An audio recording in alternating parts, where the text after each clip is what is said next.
पहिल्या पत्रकार परिषदेमध्ये एकनाथ शिंदे यांनी कुणाचंही नाव घेतलं नव्हतं.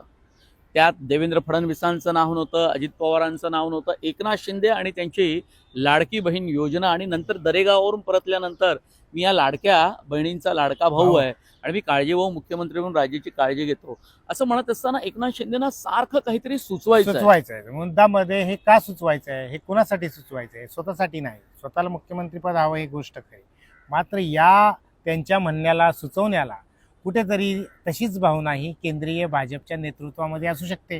त्याच वेळेला हे सुचवायचं आहे, त्याच वेळेला अशा पद्धतीनं बोलायचं आहे. वेगवेगळे सर्वे सांगतात की एकनाथ शिंदे हे लोकप्रिय मुख्यमंत्री होऊ शकतात.